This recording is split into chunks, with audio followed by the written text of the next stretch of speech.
I used to be all or nothing, either declutter my whole garage in one go or not touch it at all. And because that felt so overwhelming most of the time, I chose to do nothing. That changed when I read Atomic Habits. It taught me that a clutter-free home isn't about one big push. It's about small shifts, ones that actually fit into real life. In this video, I'll share the habits that helped me stop avoiding and finally start creating a space that feels lighter a little at a time. Do less more often. One reason I used to avoid decluttering was because it felt like such a big job. Just looking at the garage or the kitchen counters made me want to shut the door and deal with it later. But what actually helped me shift was lowering the bar on purpose. Now I keep things simple. 15 minutes, one drawer, one basket, that's it. I set a timer, or do it while dinner's simmering. The smaller I make the task, the more often I actually do it, and over time those little resets add up. The point isn't to finish the whole space. It's to take one step you won't talk yourself out of. Leave a clue.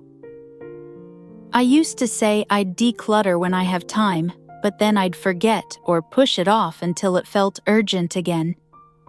What changed everything was setting up visual cues, little reminders that nudged me into action without needing motivation.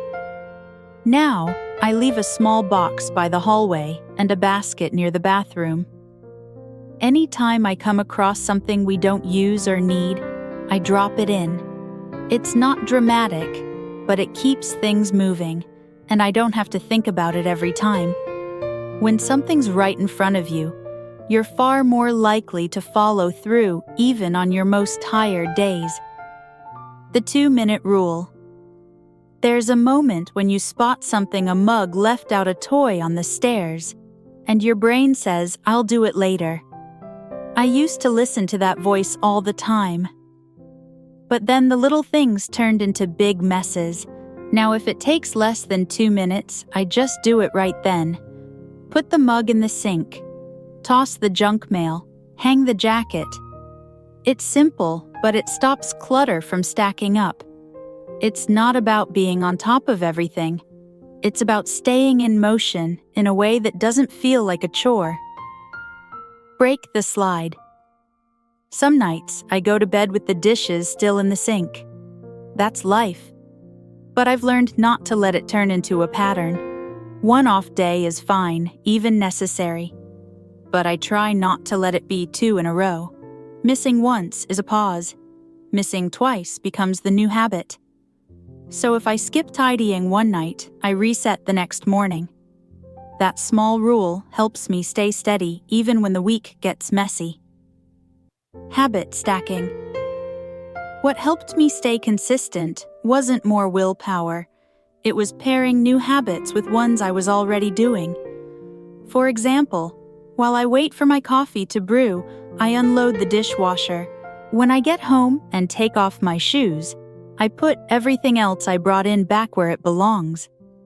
These little connections made it easier to follow through because the cue was already built into my day.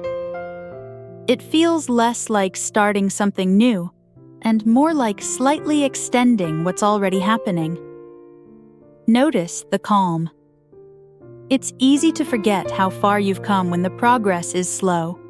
That's why I started taking before and after photos, not to share, just to remind myself that the effort matters. Sometimes I'll open a drawer I tidied last week just to appreciate how calm it looks. That tiny sense of satisfaction helps me keep going, especially when the rest of the house still feels chaotic. A small win you can see makes it easier to want to keep showing up. One less thing. What really opened my eyes was realizing how easy it is to slowly add, without even noticing. A new gadget here, a sale item there.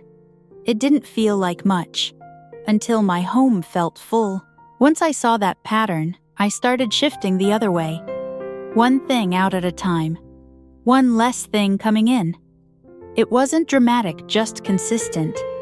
And over time, that small change in direction made a big difference. You don't need a clean sweep. You just need to stop the slow build-up. Live like it's true. I used to say, I'm just not an organized person. And every time I said it, I acted like it was true, leaving things out, brushing off routines. What helped was changing what I told myself. Instead of waiting to feel organized, I started acting like someone who puts things away. Someone who notices messes and takes care of them. The more I lived that out, the more natural it became. Not perfect, just believable. And that was enough to shift how I showed up in my space. Live like it's true. Long-term results never motivated me much. They felt too far away. I knew that tidying up was good for me, but that alone didn't make it feel worth doing in the moment. So I started paying attention to the immediate payoff. A clearer counter, a calmer morning, even just walking into a room and not feeling annoyed. Those quick wins became the reason I kept going. If something feels good now, not just someday, it's way easier to repeat it. Make it less annoying to start. Let's be honest, decluttering doesn't sound fun, but I stopped expecting it to be and started making it feel easier to start. Sometimes I put on music. Other times I listen to a podcast while I fold clothes. I also follow people who remind me why a calmer space matters. Little things like that make the task feel less like a chore and more like a choice. You don't need perfect motivation. You just need to make the first few minutes not so dreadful. Small routines. When I used to set big goals, declutter the whole house, or organize everything this weekend. But those goals just sat there, making me feel behind. What helped was building small systems I could actually stick with. A 10-minute evening reset. A weekly basket clean out. A rule about not buying until I've cleared space. Those quiet routines did more than any dramatic weekend purge ever did. Because they didn't rely on mood or motivation, just rhythm. Set it up so you'll actually do it. If something's easy to do, I'm more likely to do it. So I started setting up my home to make the habits I wanted feel automatic. A donation box in the closet. Hooks where bags usually pile up. Cleaning supplies in the rooms that need them most. These small shifts helped take the decision-making out of it, and that made everything feel simpler. Sometimes it's not about trying harder. It's about making the better choice the easier one. Build the chain. When a habit actually sticks, it's not by accident. I started paying attention to the full loop, what triggers the behavior, how I make it easy, and whether it feels worth it in the end. For example, seeing my nightstand book reminds me to read. Keeping a clutter bin by the door reminds me to drop something in. Each part of that loop helps reinforce the next. Once that rhythm is in place, the habit becomes something you just do without needing to push yourself. A clutter-free home doesn't come from one big effort. It comes from small shifts that actually fit your life.